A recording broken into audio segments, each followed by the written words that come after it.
Hi, everybody. This is a continuation of Chapter 7, and we are going to be looking today at slides number 33 through 61. Following 61, there are 6 additional slides that go through multiple choice type questions, the type you're accustomed to. We were not going to put those on the recorded lecture, but we can deal with them in class.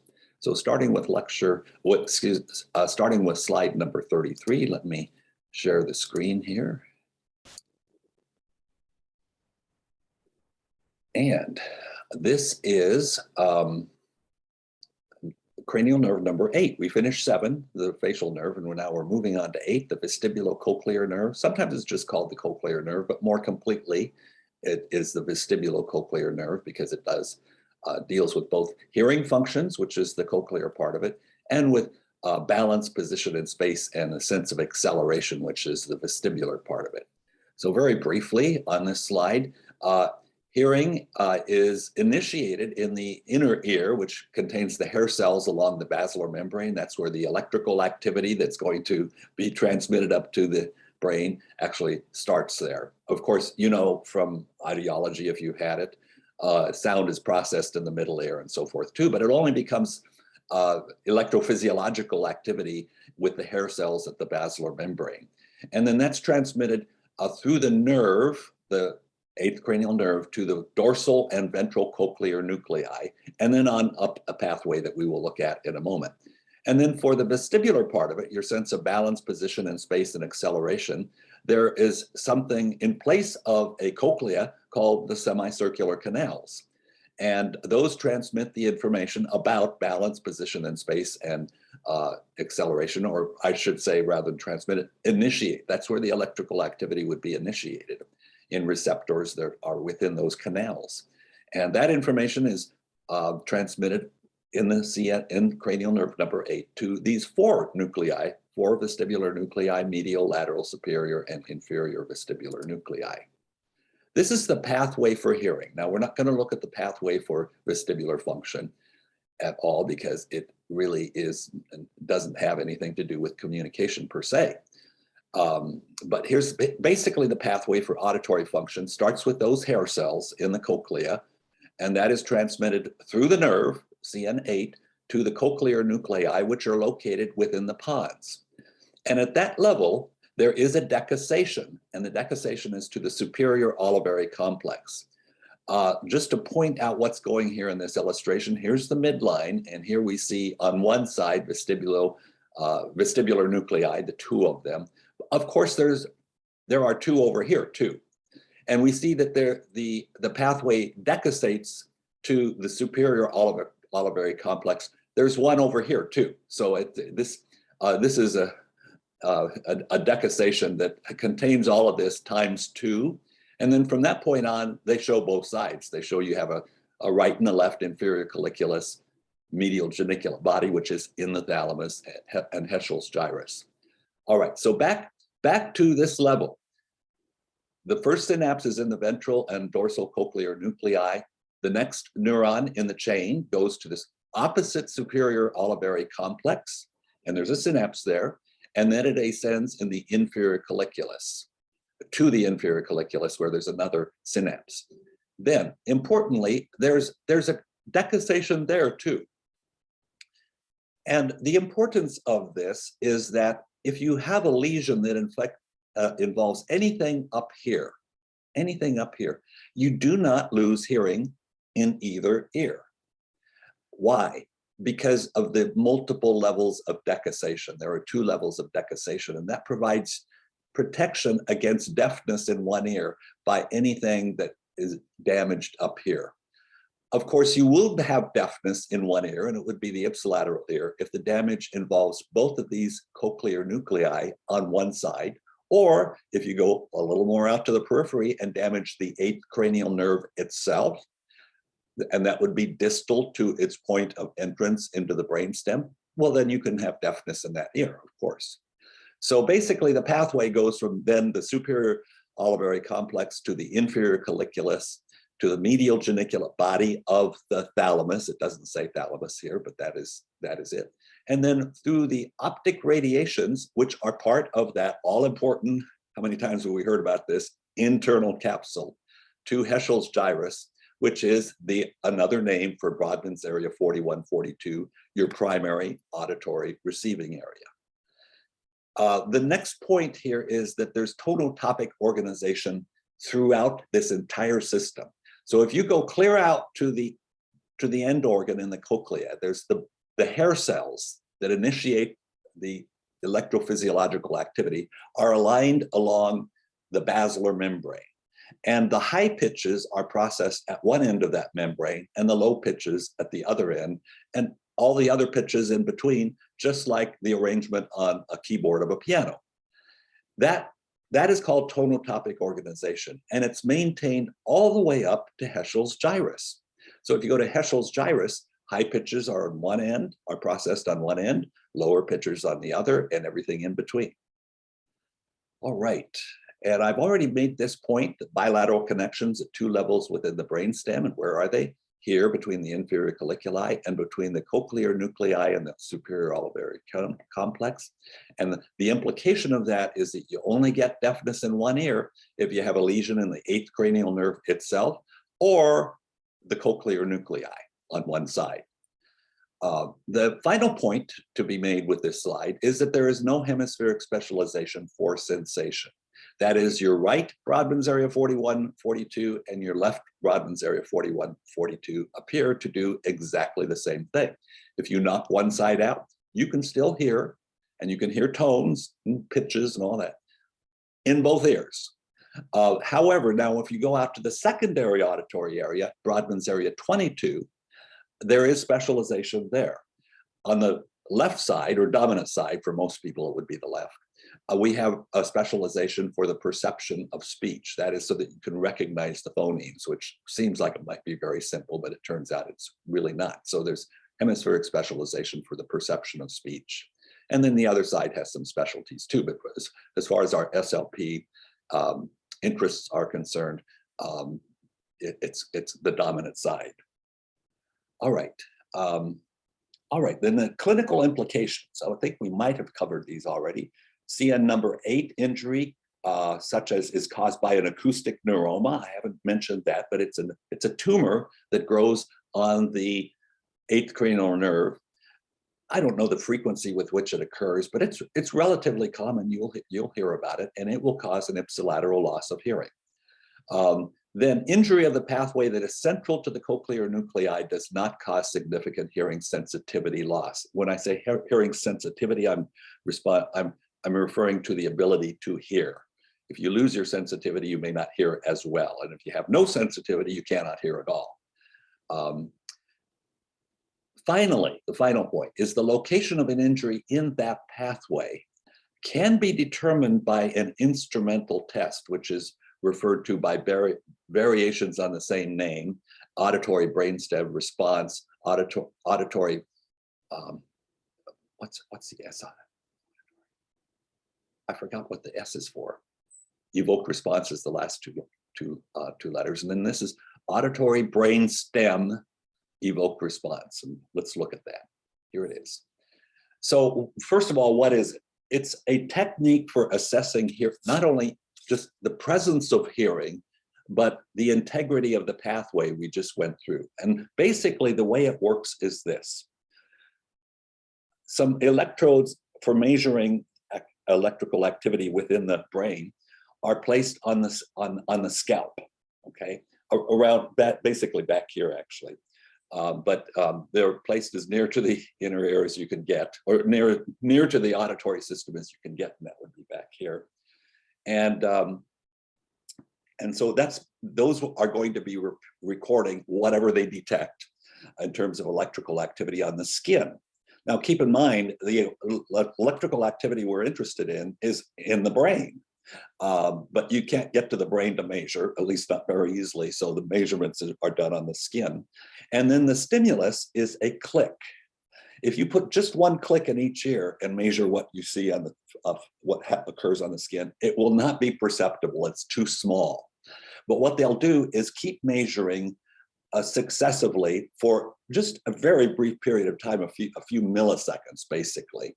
And after each of many, many, many clicks. So click, measure, click, measure, click, measure, click, measure. And then they take all those measures and summate them, add them up. And so what occurs is that as you keep measuring, you begin to see these waves emerge in this auditory evoked response. And the waves correspond to the cranial nerve 8, cochlear nucleus, superior olivary complex, the combination of the inferior colliculus, which you know, and this thing I didn't mention, lateral lemniscus, it's just part of the pathway. You know what a lemniscus is, it's a tract basically, shaped like a ribbon. And then all the way up to Heschel's gyrus. So this, if you have a brain lesion that takes this out, you won't see that wave. And you won't see these either because, you know, they may be eliminated, but it allows for an instrumental assessment of the integrity of the pathway. The other thing that this test, the ABR, does is it allows you to see if a person who is unable to respond can indeed hear. Now, most commonly, that would be an infant who can't respond to sound. And the question is, does this infant have functioning hearing? And so they can do this test on an infant without the baby needing to respond, you know, like typically we would respond if we take a hearing test. You tell the testor if you hear it by putting your finger up or something like that, or pushing a button. In this case, it can be determined if the baby hears simply by doing auditory evoked response. All right, now looking next at the glossopharyngeal nerve. And this is, I think I've used the term at least once and referred and implied it a number of times. This is a mixed nerve, meaning it has more than one modality.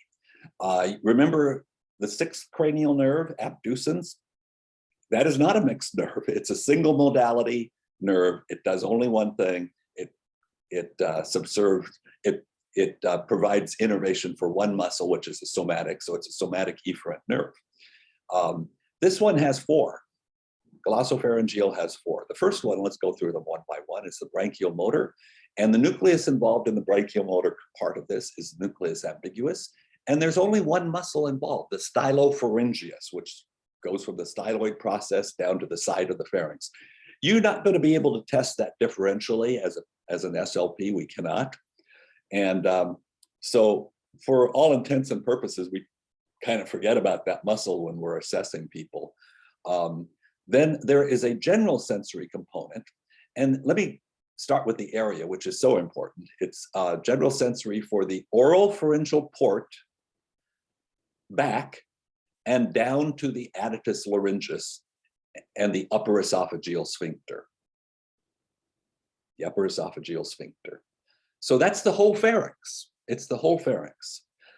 And why is it so important? Because in order to initiate a pharyngeal swallow response, you need to be able to get the sensory information down to the brainstem where the swallowing center is located. We'll look at it later. So you need an afferent component, and that's what this is.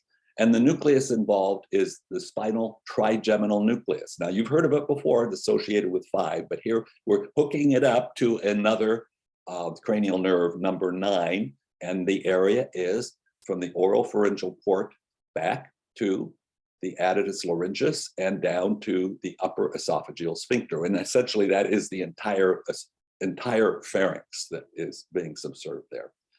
Then there is a special visceral sensory function as well. That involves nucleus solitarius, which you heard of before. It's in this medulla. And the special visceral sensory function is for taste over the posterior 1/3 of the tongue. So anterior 2/3 of the tongue is subserved by the 7th cranial nerve for taste. The nucleus is the same, solitarius. And then posterior 1/3 is subserved by number 9.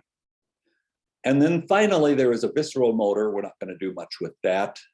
It is inferior. The nucleus is the inferior salivatory nucleus, and what it does is activate glands for salivation. All right. Now, trying to identify the anatomical parts on this illustration. Let's look for the nucleus ambiguus. Nucleus ambiguus is is where? Here it is, nucleus ambiguus, right there. And so you can see that they'll trace the pathway, but I'm not going to bother spending the time to do it because it's functionally speaking unimportant for us. The visceral sensory function for the oral pharyngeal port down to the adductus laryngis and the just the upper part of the pharynx and the posterior third of the tongue, that is subserved by the nucleus solitarius, and that nucleus solitary tract right there. And if you go back here, they're trying to show this area. And then the general sensory function is from the oral pharyngeal port down to the addutus laryngeus and the upper pharynx. And those are shown here and travel back to this spinal trigeminal nucleus. All right, testing and clinical implications. We're not going to test for the stylopharyngeus muscle function, so we can forget about that. For sensation in the pharyngeal area, we test the gag reflex. If you have an intact gag reflex, at least you know you have the afferent and the efferent for that matter. There are two other ways to look at it. One is if you have, let me take the third one first. There's a modified barium swallow test, in which you do an X-ray, and it's a dynamic X-ray, so the patient is actually swallowing, and you're watching the whole thing. It's moving, and you give them something called barium, which shows up on an X-ray. If you just gave them water, for example, you can see the bones moving certainly, but you can't see anything going through that because water does not show up on an X-ray, but barium does, just very, very prominently actually. And when you swallow barium, a normal person will clear it through their pharynx. In other words, they swallow and there's nothing left. People who have a swallowing problem often have, not always, but often have difficulty clearing. They have what is called pharyngeal stasis. That's residue left in the pharynx after the swallow is all done. And if they don't attempt to clear that, they just sit there like everything is fine, that indicates that they don't have sensation in that area. If they do attempt to clear it, and a lot of times you'll see that they'll swallow again and again and again, it may not clear very well. In that case, they've got the sensation, but they don't have the muscular strength to push the material down. So that's more of a motor problem for that individual. But if they don't even try to clear it, they don't feel it. And that's a sensory problem. There's another test, and it's basically a swallowing test. It's called FEES, for fiber optic endoscopic evaluation of swallowing. And part of that test can be to give a little puff of air. So there's a flexible scope right down at the top of the larynx, just a little bit on top of the addutus laryngis, or the opening into the laryngeal vestibule. And that is providing a light source, so you can see it's dark down there, and also providing you with a window so you can see what's going on. And you can attach a source of air to give a puff of air while you're looking and recording. And if you don't have a reaction to that air, that indicates a loss of sensation in the territory that we're interested in. All right, moving on to the 10th cranial nerve, the vagus. Here's the nucleus ambiguus again. So basically that's going to be very important in this region. And what that nucleus ambiguus does is give rise to the lower motor neurons, which are branchiolefferent, by the way, that innervates basically all of the pharyngeal muscles, except for one, and that would be the, the stylopharyngeus. So all the pharyngeal muscles except for the stylopharyngeus. Now, what are those? Well, the superior, the middle, and the inferior constrictor. Basically, it's those. Okay, and then it also innervates all the intrinsic laryngeal muscles. So all intrinsic muscles of the larynx. And there are two branches for that, and we'll look at them in a little bit detail later. But the one is the internal branch of the superior laryngeal nerve, and that goes to just one muscle, the cricothyroid. I don't know if you remember, but that is your pitch regulating muscle. So that it does that one thing. And then the other nerve involved is the recurrent laryngeal nerve, which innervates all the other intrinsic laryngeal muscles. Cricothyroid is an intrinsic laryngeal muscle, but basically that's your pitch regulator. And then all the other ones, which do the adducting and the abducting, are the other intrinsic laryngeal muscles. Then there is a branch called the pharyngeal branch of the vagus nerve that goes to the velum and the pharynx, except for the tensor veli palatini, which is a velar muscle, and we mentioned this before, the stylopharyngeus, which is a pharyngeal muscle.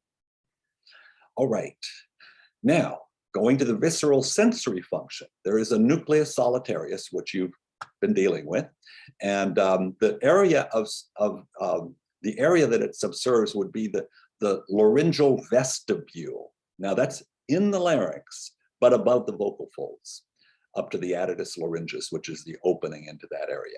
If I'm using terms that aren't clicking, review your 344, because that's a pretty important. And the branch that does that is the internal branch of the superior laryngeal nerve. We'll look at the illustration in a moment. It also, nucleus solitarius, also provides sensory innervation for the area below the vocal folds and the lower pharynx and the esophagus below the upper esophageal sphincter via the recurrent laryngeal nerve.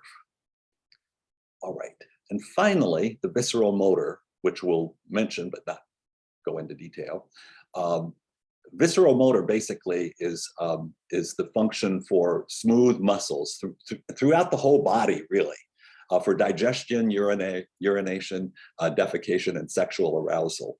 And the vagus nerve is a huge nerve that goes down there and branches off and wanders around in the gut, basically. And the nucleus involved is the dorsal motor vagal nucleus. It's in the medulla. And like I said, we're not going to deal any more than this with that. All right, now we want to take a look at a little more detail at some of these branches off of the vagus nerve. So the first branch we want to look at is the pharyngeal branch. So here's a vagus nerve. Note that there's some interconnections here, but we're not going to do anything with those. So I put it here so you realize that, but we're not going to try to figure out what those are carrying or what they do. So here's a glossopharyngeal nerve coming off the medulla. Here's a vagus nerve coming off the medulla. Each of them shows that the nerve, here's a trunk of the vagus, here's a trunk of the glossopharyngeal. Note that it has a number of roots. So if you look at the actual brain and look at the side of the medulla, you'll see a bunch of little roots coming off the side, and then they come together and you form a trunk of a glossopharyngeal, and some of the others come together and form a trunk of the vagus. And so those are anatomical details, but like I said, we're not going to try to interpret them at all. So we've got multiple roots for the vagus. Here's the vagus trunk, and here's its first branch. Here's the only thing I really want to point out.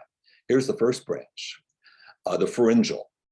And that is going to go to the muscles of the velum and the muscles of the pharynx, all of them, except for two. Tensor veli palatini, that comes from the seventh cranial nerve, and the stylopharyngeus. And so everything else, and functionally speaking, that's all we really need to be concerned with, is everything else, because that if you have a problem on one side with a vagus nerve or a pharyngeal branch, you're going to see that. All right, now let me go back one. Note that the next branch off the vagus nerve is the laryngeal branch. And here in the next slide, we're going to look at that. And here, more properly, they should have labeled it not the laryngeal, but the superior laryngeal branch. And the superior laryngeal branch, in turn, branches into two: an internal branch of the superior laryngeal nerve. So the full name would be the internal branch of the superior laryngeal nerve. And what does that do? It provides sensation inside the larynx down to the vocal folds. And then the external branch of the superior laryngeal nerve provides innervation to just that one muscle, the pitch muscle, the cricothyroid. Okay, now let's go back here. Here's our vagus. And here we continue on down. And the next branch we're concerned with, there are a few other branches here going to other things, but we're concerned with this called the recurrent laryngeal branch. And it comes back up after it loops under, you should recognize this, the arch of the aorta. It loops under the arch of the aorta. And it comes back as the recurrent laryngeal nerve, throwing off branches to different things all along the way. And basically what it's going to do is provide innervation to all the other intrinsic laryngeal muscles of the larynx that do the adducting and the abducting, except for the cricothyroid. And it's also going to provide sensation below the vocal folds in the larynx, also some of the lower pharynx, the trachea, and the esophagus. Okay. Clinical implications. Let's take the pharyngeal branch first. If there is a problem with the trunk of either the trunk of the vagus nerve above the pharyngeal branch or with the pharyngeal branch itself, here's what you would see. Ipsilateral droop of the velum. And when you ask the individual to phonate, the velum elevates, but reduced elevation on that side. That would be ipsilateral to where the damage is. And then the other thing you will see is you'll see ipsilateral stasis. Remember, that's residue during a modified barium swallow in the epiglottic folliculi and the piriform sinus. And you can see that during a modified barium swallow. In other words, if you don't have instrumentation, you're not going to be able to see this second one at all. You might see some evidence for it, like, for example, they swallow something. It doesn't have to be barium because we're not doing a modified barium swallow in my little example here. Give them anything to swallow. And it might, after they finish up, they may sound wet, or they may choke on it. Or they may demonstrate spontaneous double, triple swallows as they're trying to clear it. You don't know for sure what's going on, but you might suspect that they're not clearing it very well. So the only way we can really see this, excuse me for jumping, the only way we can really see this is by doing an instrumental assessment. The modified barium swallow would be a good one. Okay, now for superior laryngeal nerve damage, there would be impaired cough in response to laryngeal penetration. Why? Because they don't feel it, so they don't cough. And there'd also be hoarseness and possible diplophonia. In other words, when they say ah, you actually hear two pitches, and I can't duplicate that because my vocal folds won't work that way, but you hear two pitches and you know, oh, one vocal fold has a different level of tension. And the reason for that would be because the cricothyroid is doing something different on the two sides and therefore producing two different pitches. So if you got only this, you'd know that the problem was with the superior laryngeal nerve. If you got this and this, you'd know that the problem is upstream, closer to the trunk or where it comes out of the brainstem. All right, now, recurrent laryngeal nerve injury. Now, this does occur fairly often, actually, and the reason it occurs fairly often, and by what I mean this, damage just to the recurrent laryngeal nerve. The reason that occurs is because it's so long. Being long just subjects it to more chance of, it's more vulnerable. And it also does go, it's close to the surface, so injury to the neck can damage the recurrent laryngeal nerve. It goes through the thyroid gland, and surgery on the thyroid gland often, I mean, hopefully not, but it can, that's one of the risk factors. It'll be on the consent form, that recurrent laryngeal nerve can be nicked. And therefore you have the problems described here, which would be impaired inspiration. Now, let me just address that one first. Why would you have, that's impaired breathing in? Because when the vocal fold is paralyzed, remember, none of the intrinsic laryngeal muscles are getting innervation, except for the cricothyroid in this example. So when that paralysis pattern occurs, the vocal fold is in a paramedian position. It's not up to the center, it's not fully adducted, but it's not fully abducted either. And so therefore, when the person breathes in, it may sound like this. That's impaired inspiration, and that particular example was vocal stridor, inhalatory stridor, I should say. So that's what is meant by impaired inspiration. Also hoarse voice, because the two vocal folds are not vibrating in synchrony. Also possible aspiration, because when you swallow, the vocal folds should come together tightly to close that avenue off to the material that's being swallowed. If it's left partially open, some of the material can easily go down into the airway. And this is especially, these problems that I just listed here, 3 of them, are especially likely if there's bilateral injury, but even with a single, that can happen. And again, I already mentioned this when I was explaining impaired inspiration. The affected vocal fold is in the paramedian position. That means off from the midline a little bit. Okay. Now, we're going to deal with the spinal, with the 11th cranial nerve, the spinal accessory nerve, very briefly. It has 2 roots. One actually is in the off of the medulla, and it's the source of that is the nucleus ambiguus, and it innervates the levator palatine muscle. We're not going to go there with that. We can't test it. We can't test it differentially. And then the spinal root, there's a bunch of little roots that come actually off of the spinal cord, the upper spinal cord, and they come together in a little branch that goes up through the foramen magnum, and then it joins the cranial root of this nerve, and then it branches out and goes to where it goes, the levator palatine muscle, and then down here to these 2 things, the sternomastoid and the trapezius muscle. They're easy to test, actually, but I don't usually test them because they don't have any direct implications with speech. And the other thing is, they're protected because they're around the axis of the body. If you get lesions that result in hemiparesis, these should be good.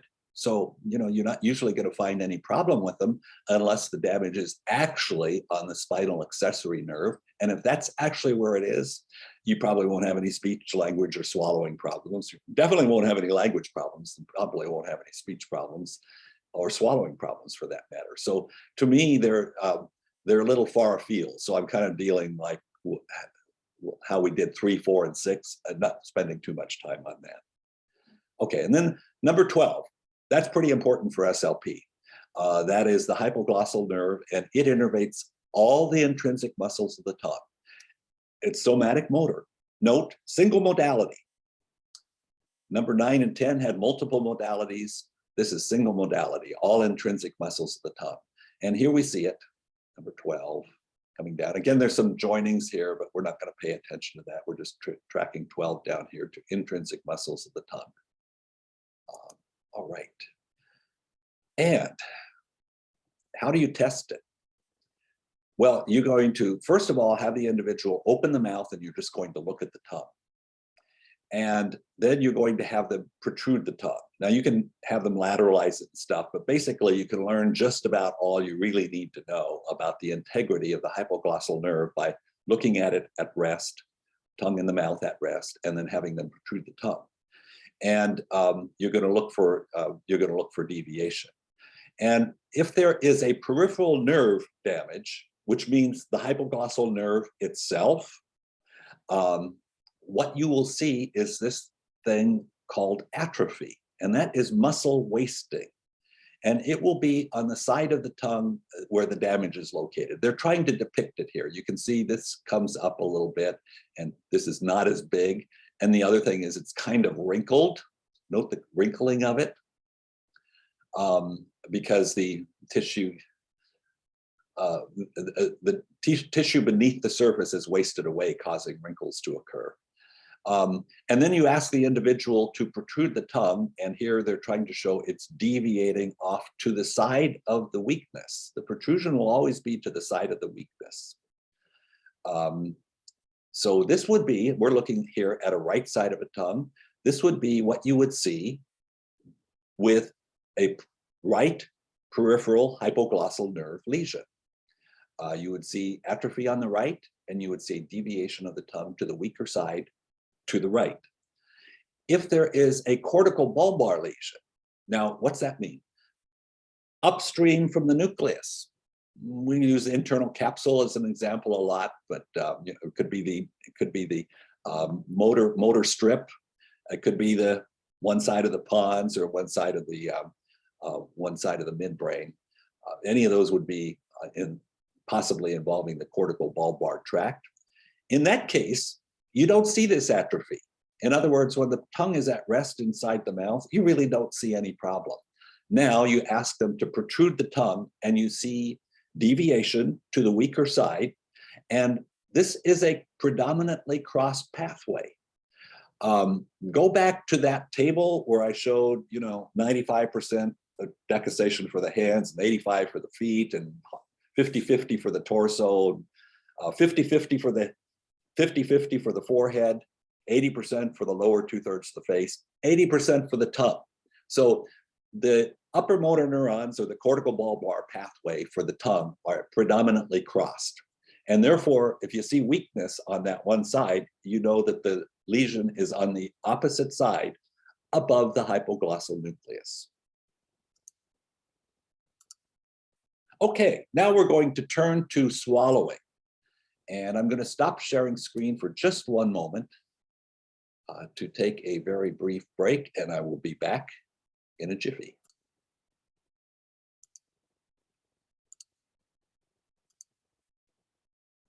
All right. Now that you know the cranial nerves quite well, and you know the brain quite well, you are ready to take a look at the neurology of swallowing. And before we can really get into the neurology of swallowing, we need to consider just the anatomy of swallowing, somewhat divorced from the neurology, but we'll bring those two together. And so this is just a view of the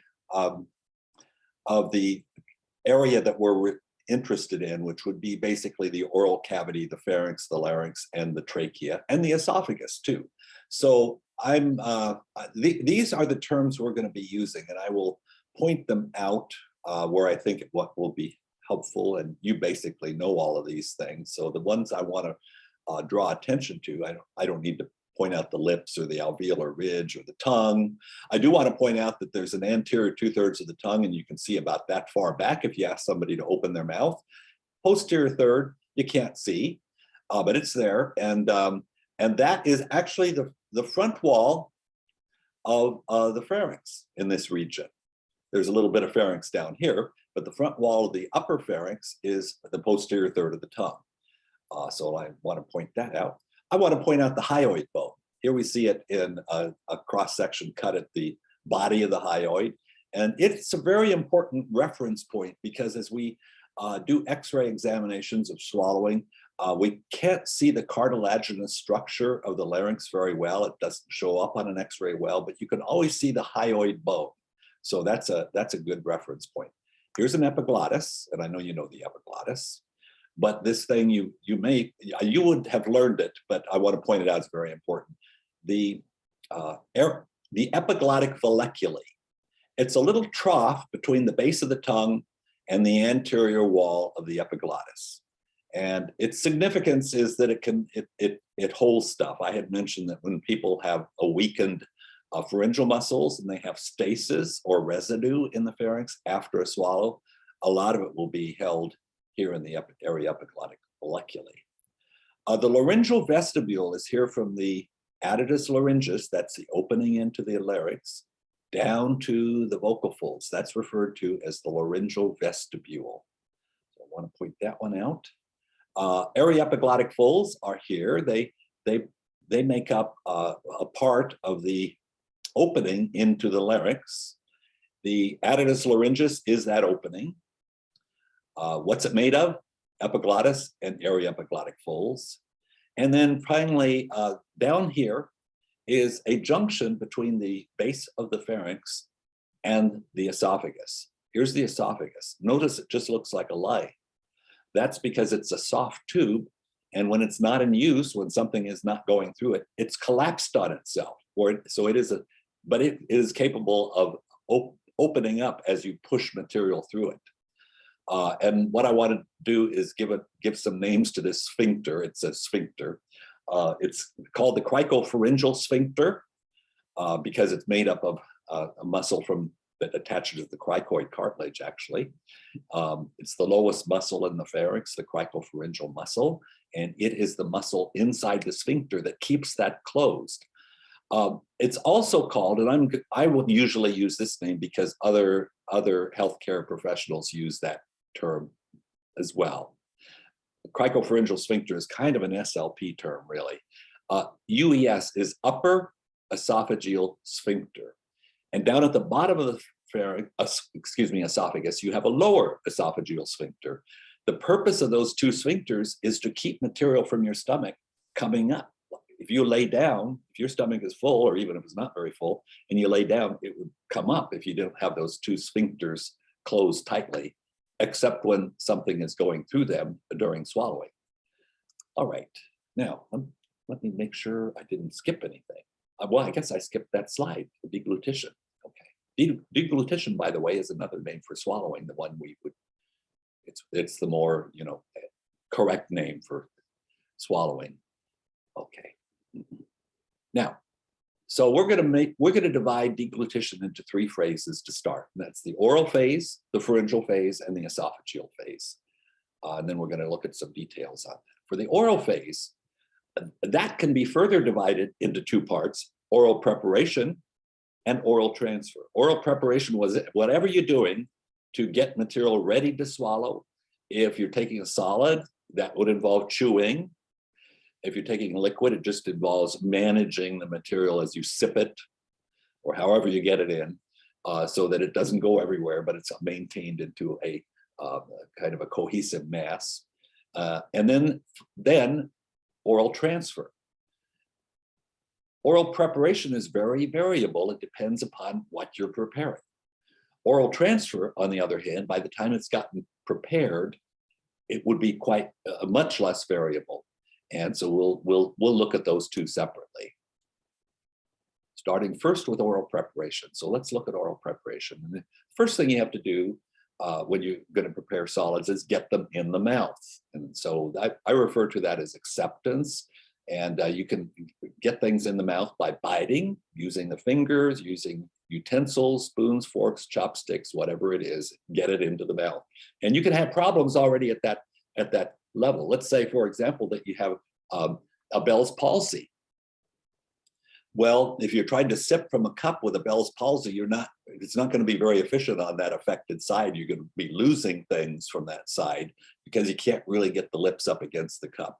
Or if you have a weakness of the lips, a removal of the material from a spoon may be inefficient or even ineffective. Okay, but one way or the other, you're getting things into the mouth, and we, as SLPs evaluating swallowing, do look at that, because the problem can start actually there. Once it's in the mouth, there is mastication, and mastication is chewing. That's another name for chewing, a more technically correct name for chewing. And what does chewing consist of? It consists of rotary movements of the mandible in combination with actions of the tongue to detect and then move materials to the grinding surfaces of the molar. So obviously it's a repetitive activity. I want to just say something about the rotary movements. The rotary movements maximize the effective use of the grinding surfaces of the molars. If you just try it, if you just go up and down with the mandible while you're trying to chew, it's not going to work very well. You need to grind. And so that is accomplished with rotary movements of the mandible, up and down, but also rotating. And while you're doing that, every time you grind with the molars, come together and grind, material goes every which way. It'll go wherever it can. Hopefully it won't go out into the buccal cavities because you've got muscle tone out here. So when you grind something and it goes every way it can, not out to the buccal cavities, but rather toward the center again, where your tongue detects it, and you are constantly sorting things and moving them out to the grinding surfaces in this kind of sorting process. You don't have to think too much about it, but you can. It's under your voluntary control. Kind of starts to tell you something about what part of the brain is doing this part, the oral preparation. Motor cortex.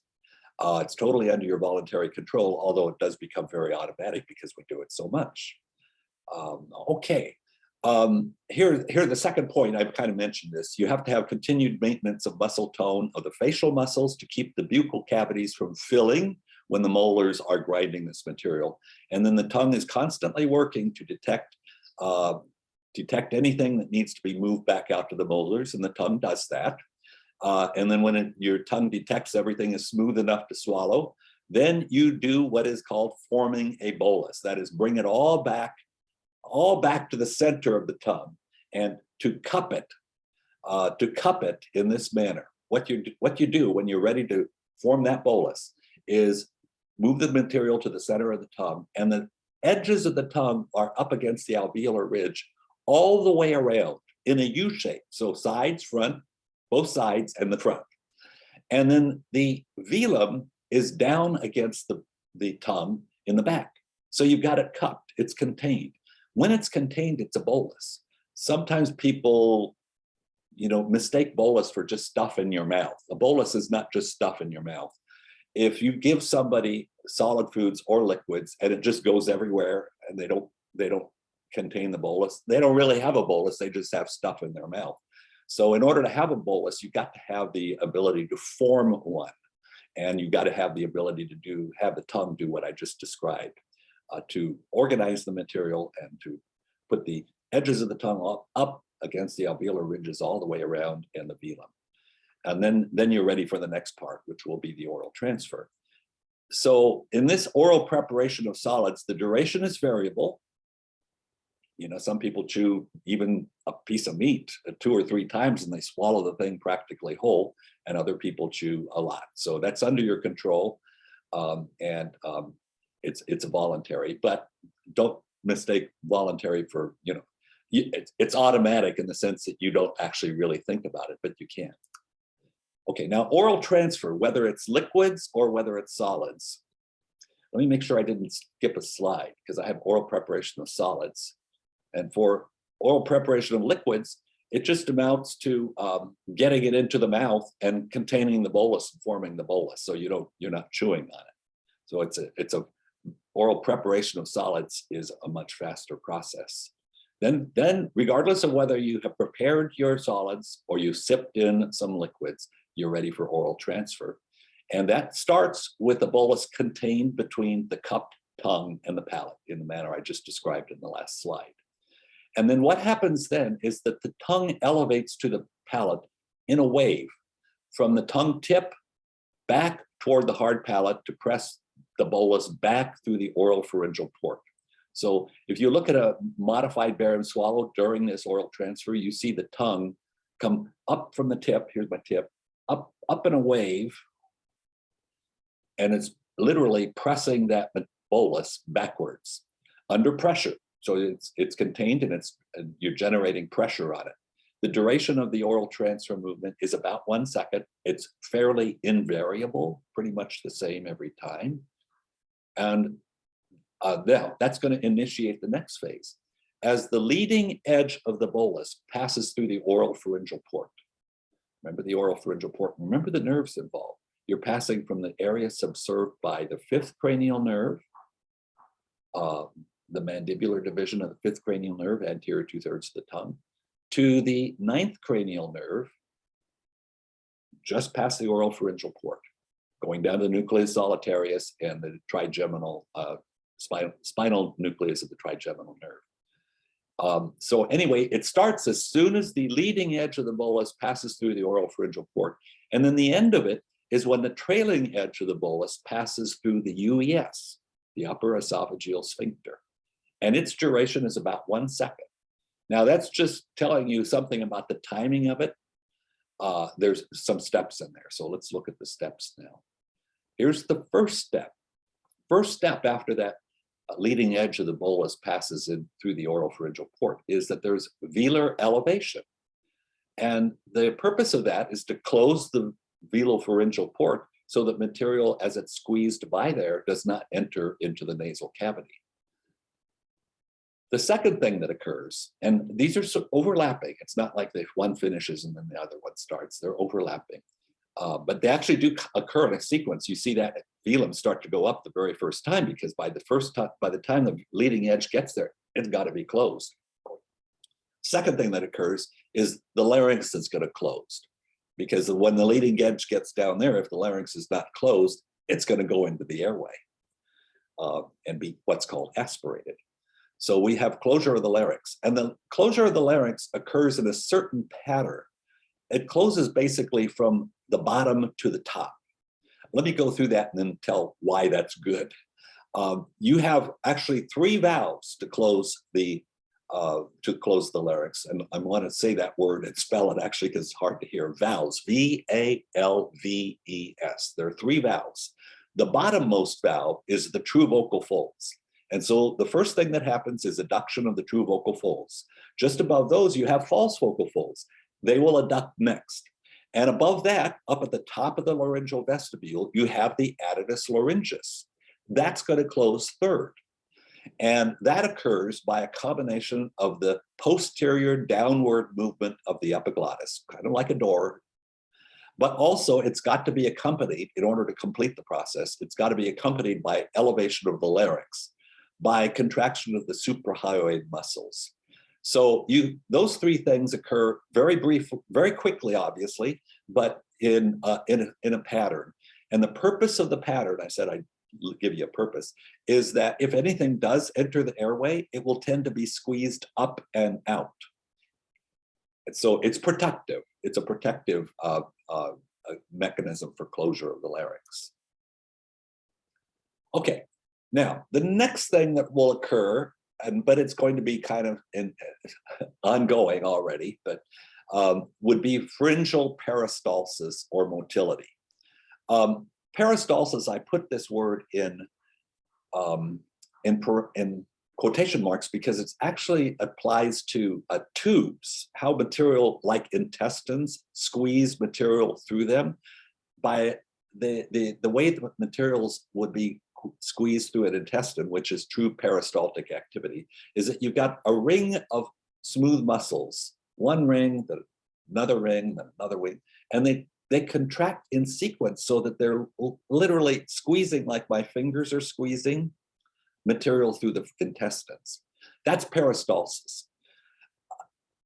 Pharyngeal peristalsis is a term that's used, but it's not really very accurate because you don't have a ring of muscles.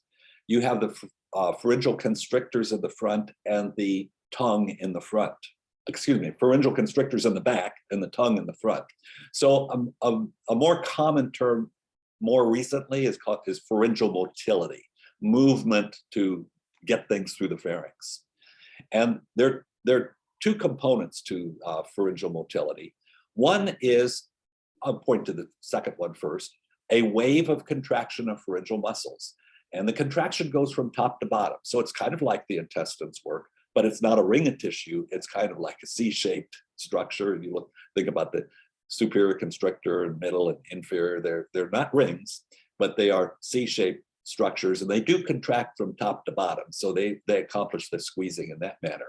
But it's got to be combined with posterior piston-like movement of the tongue. So as the pharyngeal constrictors are trying to squeeze things down, they need the help of the tongue to come backwards, posterior piston-like movement of the tongue. And then what happens at the bottom is there's going to be dilation of the cricopharyngeal muscles, or dilation of the cricopharynx. So I wish I'd put in there UES because I'm trying to use that term more commonly. Remember the UES, or the cricopharyngeal sphincter, is the sphincter at the bottom of the pharynx. And it's got to be opened in order for material to go through. The way it opens is twofold. One is the muscle has to contract. What muscle? The cricopharyngeal muscle. So the muscle has to contract.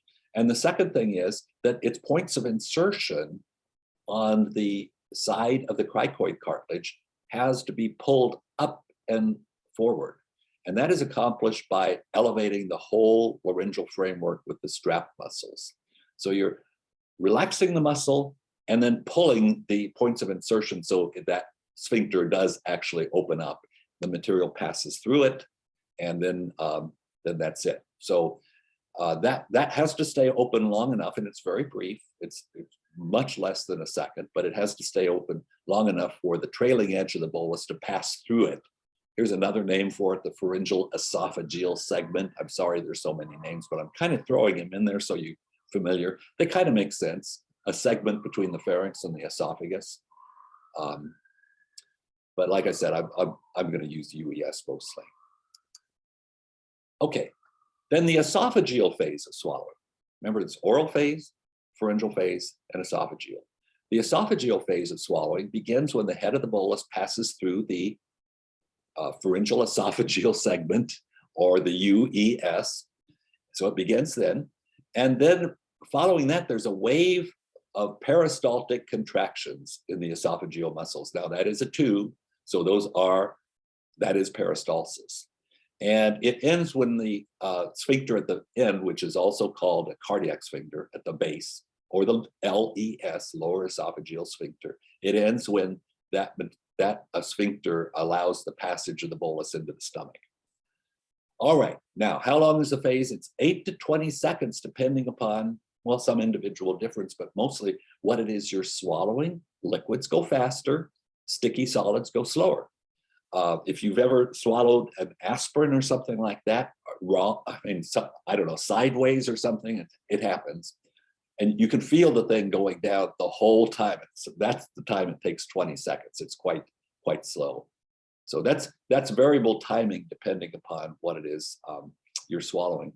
But the basic mechanism is the same. You have to have dilation of the UES, peristaltic contractions of the muscles of the esophagus, and then dilation of the LES, lower esophageal sphincter, and passage of the material into the stomach.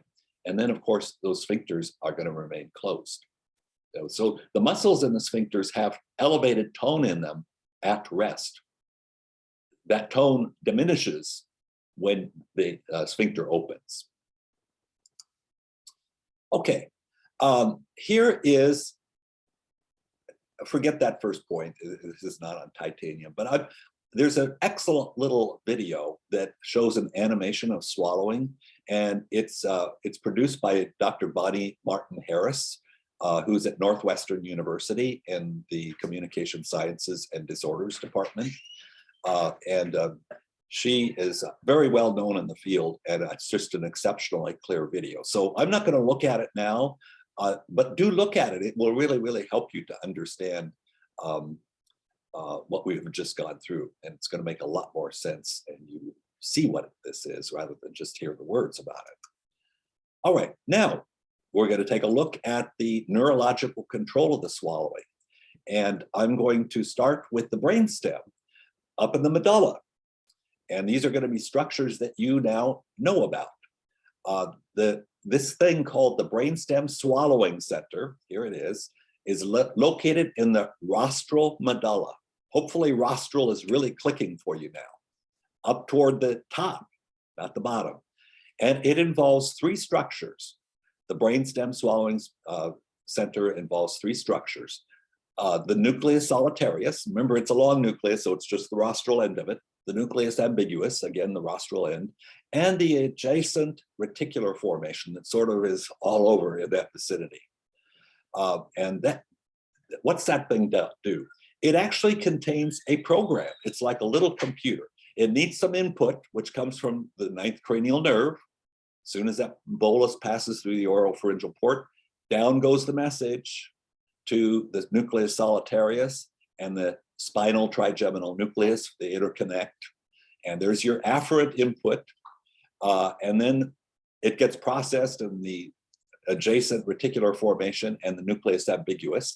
And the nucleus ambiguus gives rise to the vagus nerve and most of the nerves we've just talked about today that go to the muscles that do the pharyngeal part of the swallow. So it's programmed. It goes the same every time. You do not have to think about it at all. It's a totally automatic process, and it's called the pharyngeal swallow response. It's programmed.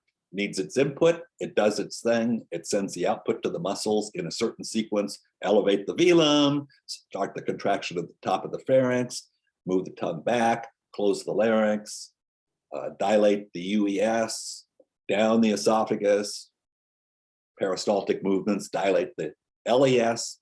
That's it. That's what that brainstem swallowing center does. It does it the same way, pretty much every time. The oral phase of the swallow, the oral preparation and the oral transfer, is controlled by the premotor area of the frontal lobes, specifically Brodmann's area 44, 45. So there you can begin to see that this is under your conscious control. By the way, both sides of the brain do pretty much the same thing when it comes to oral preparation and transfer. So you don't see an extremely severe disorder of swallowing. You do see involvement, and there seems to be some hemispheric specialization. You see a more frequent dysphagia, swallowing impairment, and a little more severe dysphagia when Brodmann's area 44, 45 is damaged in the non-dominant hemisphere. So BA 44, 45 is specialized for speech in the dominant hemisphere, somewhat specialized for swallowing in the non-dominant hemisphere, but not as specialized as you got on speech on the left side. How do we know it? Because you would not lose your swallowing altogether. Whereas you can lose your speech altogether from a lesion that involves BA 44, 45 on the dominant side. All right. Now, this is now kind of a reminder of the peripheral nervous system and the different parts that we've gone through as we talked about swallowing. What's involved in the oral phase? First of all, you've got to have sensation. And where does the sensation come from? The maxillary division of the trigeminal nerve for the top of the mouth, the mandibular division of the trigeminal nerve for the bottom of the mouth, that's from your lower lip all the way back to the, including the anterior 2/3 of the tongue. And then the 7th cranial nerve for taste over the anterior 2/3 of the tongue. And then the motor functions that are involved in swallowing would be the mandibular division of 5 for chewing, the chewing muscles, all the muscles of facial expression.